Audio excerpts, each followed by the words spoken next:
There's a lot to discuss. In one way, we can say that the one up here is dependent on the other, and the other way around. It's very much mutually interdependency that we see in infrastructure for telecoms and data and artificial intelligence and the energy infrastructure. So they share interest in Europe improving fast when it comes to competitiveness, and that is what we're going to discuss. We've already heard a lot of themes that we have to both take care of security, cyber attacks.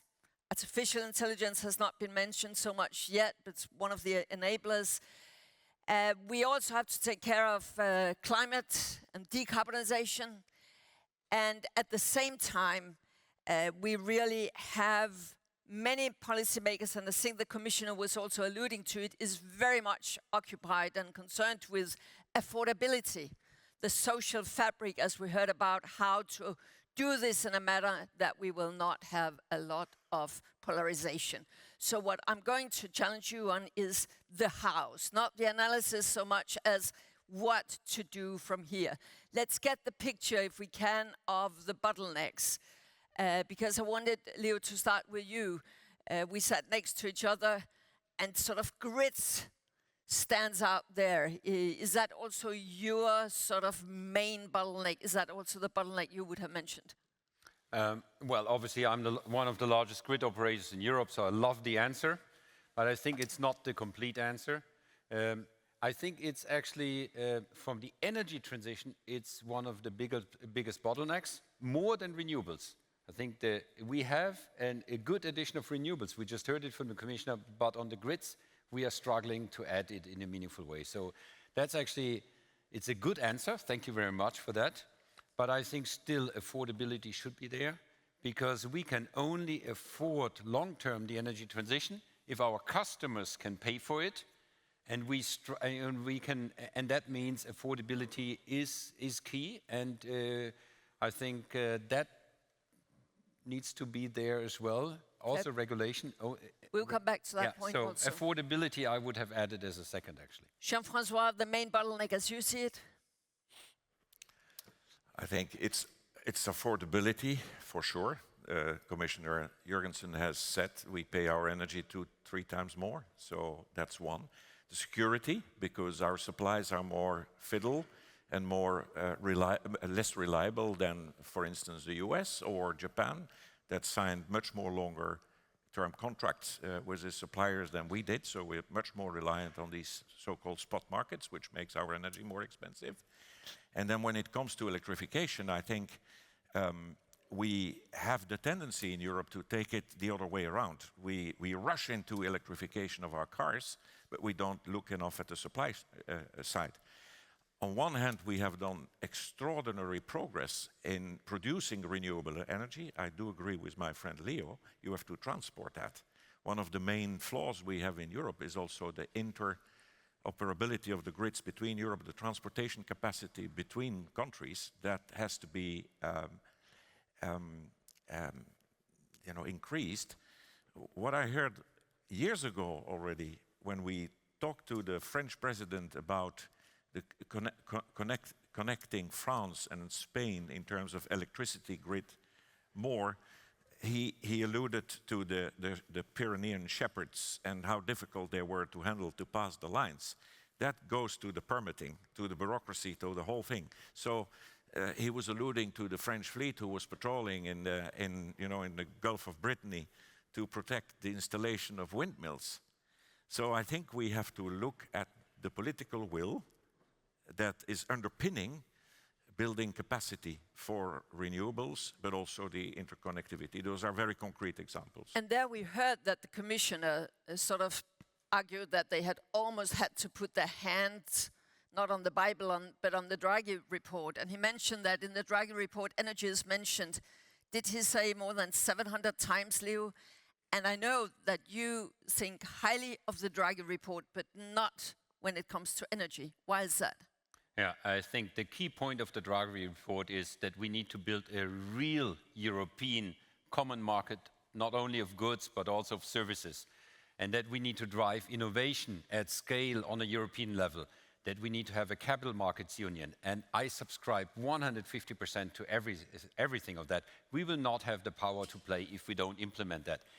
On the energy side, I would say the recipes in there are probably not shared by many of the people in this room, because I think he's reopening the market design discussion. I don't think that this is helpful.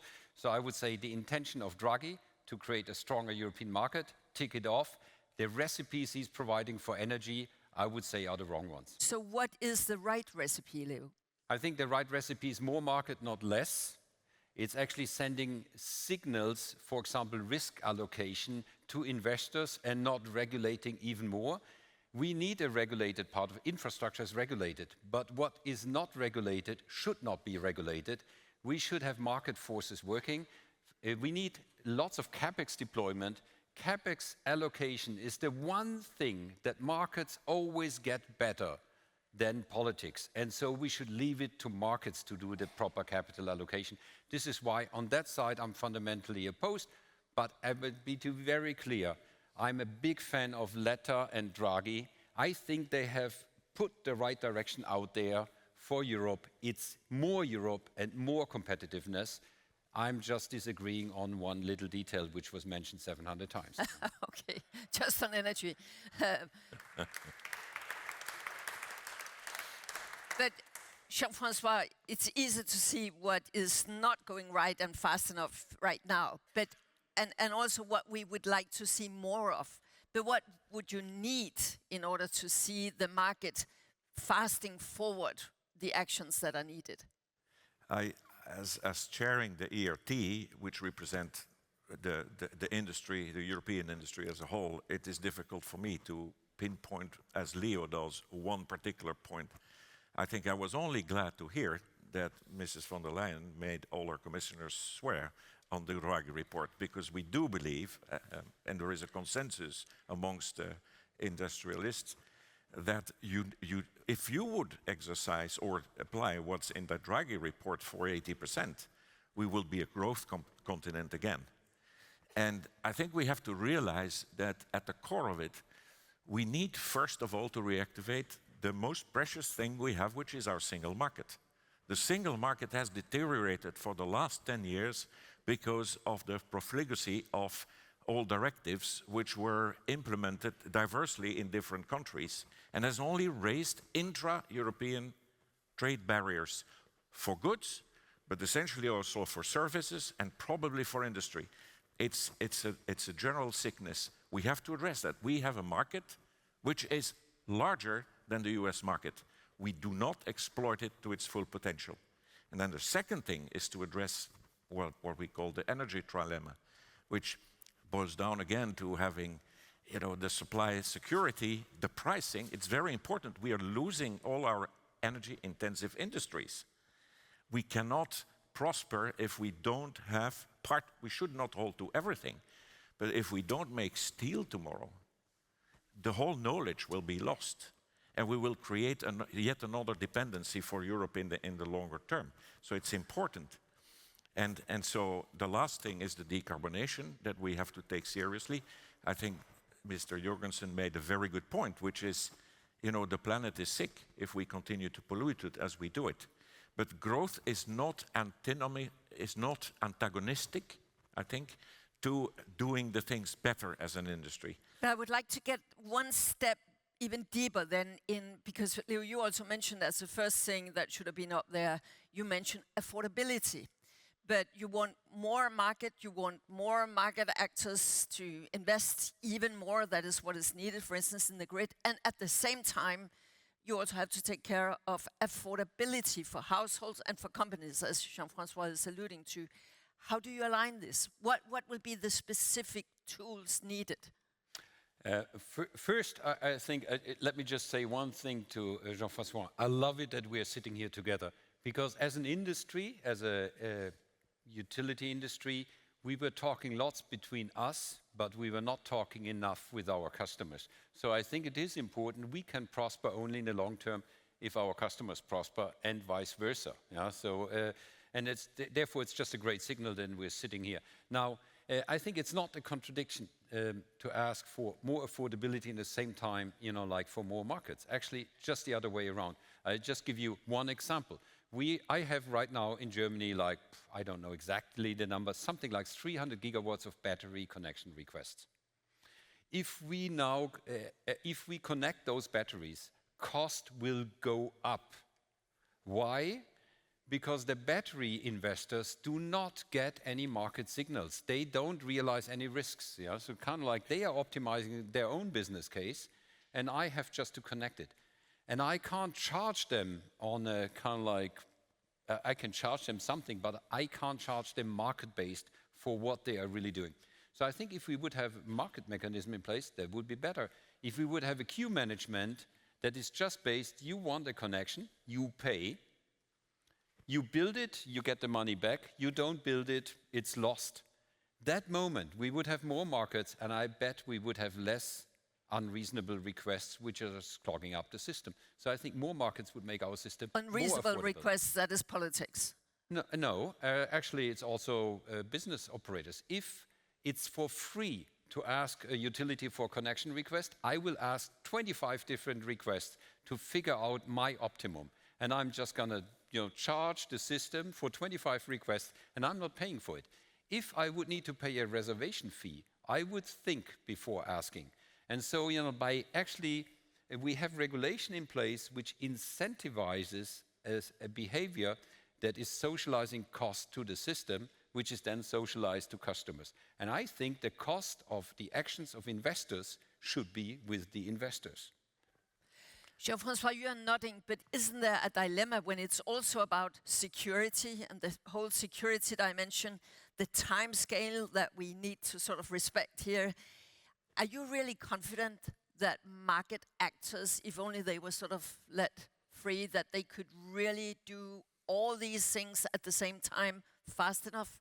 There are so many markets. I think if I hear the complexity of the grid, somewhere, somehow, I ask myself if it is reasonable to ask the markets and the private sector only to finance the whole extension of the utility grid for electricity.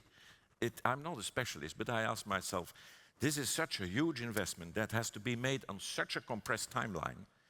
Is it not where Europe should invest and member states, by the way, because it has a national dimension and an interconnection in Europe dimension? Should it not invest wisely in infrastructure like it did with the motorways in the past? That's the one question. The second thing about affordability, it's about the pricing formation. The price of electricity is essentially comes together on the price of gas. As you want to get out of fossil fuel, you will have to evolve to another pricing mechanism, I suppose, right? And I think there is a reflection. And Commissioner Jurgensen, my final point, was saying very clearly there is also a taxation issue.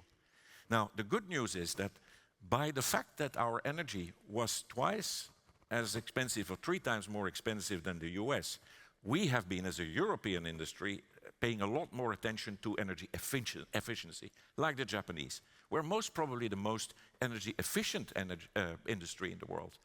But we came to a kind of a physical limit to that. Still progress can be made, don't get me wrong. But the affordability there is such a gap that you have also to look at market price formation.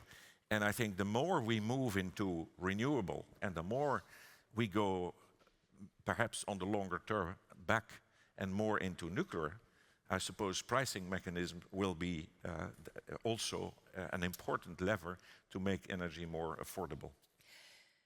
Do I hear some nuances there, Leo, to what you said, that when it comes to sort of critical infrastructure, there is a role for the states and EU to play? I know that you're not exactly in love with EU, but still a more Europeanized approach is needed. I think the only future we have in Europe is Europe. Whoever dreams about a future in an individual member state, not even Germany has understood it. It's only Europe or nothing. So if we want to prosper, it needs to be a European prosperity. So on that one, I'm absolutely sure. Now the question whether everything the EU does as an administration is helping Europe, that's a completely different debate. But the answer is Europe. Yeah? And now, even if needed more common debt or more common pushing also some of the bill to future generations in order to invest now in the needed infrastructure? don't ask a German. Yeah, so it's kind of like we just put we just put 1,000 billion euros on the table.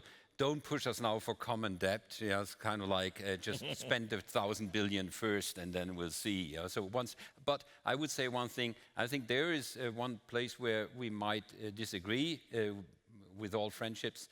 If we look at the investment needs that we have in our sector, and if we look how much the budgets of national member states and the EU are already stressed, but defense, 5%, whatever, I think it's clear if we cannot attract private capital, we cannot manage the transition. Now, I think, therefore, I don't believe that public money, can subsidize the transition downwards or public debt. So I really believe in the end it needs to be private money. But the good news is, if we electrify and we increase the volume of electricity, we can spread those costs on a larger base, and then it can become more affordable by making more investments. This is why I'm so adamant about we need to electrify, we need to drive it up, but we need to do it in a reasonable way so that we increase the consumption, so that then costs go down and then it becomes more affordable. I think that's the more promising approach. But in the end, it needs to be affordable. And Jean-François, we need digitalisation. We need to harvest whatever potential there is in artificial intelligence. Could you sort of take that into your comment to Leo?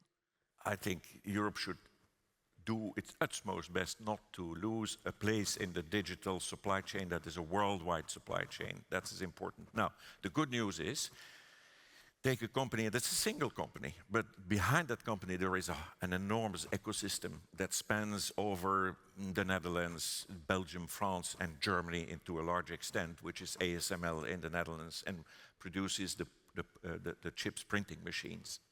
Now, the world cannot do without Europe for printing chips. That's the good news. That's our place in that core infrastructure. Now, when it comes to software in AI, it's fair to say that we more or less lost the kind of general LLM application in the world. But for us, we have really to invest in industrial AI. We are the leader in what the Germans call Maschinenbau. The whole tooling of the world is often made by European companies. We're still very dominant and very good at it. That goes hand in hand with AI applications. Or the pharma industry, where we're also still very strong in Europe. This is where we have to deploy AI. This is where we have our chance. And finally, you also need, as for electricity, you need a grid. You need the support for it. And our telecom infrastructure in Europe, and I'm well placed to know it, it's not very strong. It's underinvested. 5G deployment is way behind America, let alone China. And so there we have to also deploy efforts to really step up the investment and having a market which is a little bit more conducive for capital returns if we want to have that infrastructure. Because if you don't transport all the data that you need, you will not make it too. So, very last question to you two gentlemen.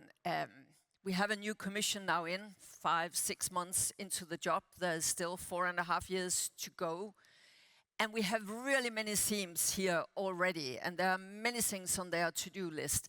But if you should come up with one priority that they urgently needed to address, if only there was one thing, one obstacle, one bottleneck that could be removed. Leo, what is your wish, your bit? Yeah.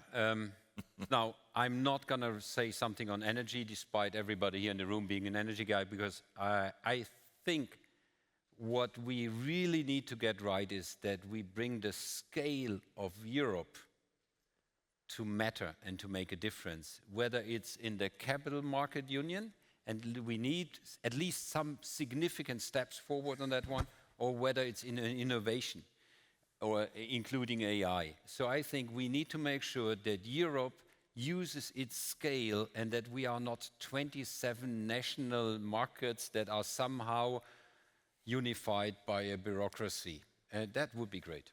And Jean-François, your bit. I would like to finish with a good message. I think, yeah, because I think, no, for once, I think the business world and the political world is aligned on the analysis of what is the problem and what are the possible solutions. It all came together in the Draghi and the letter report. And don't forget the letter report, because it has a big social dimension that we should not forget about the social contract we have in Europe. We don't have time for that. But the only thing that I would say to the European Commission, they took the right direction, but go faster, and be really serious about it. And business will support that even when it's getting to be extremely challenging. We have to work hand in hand. You cannot do that alone. I mean, it's not business against politicians.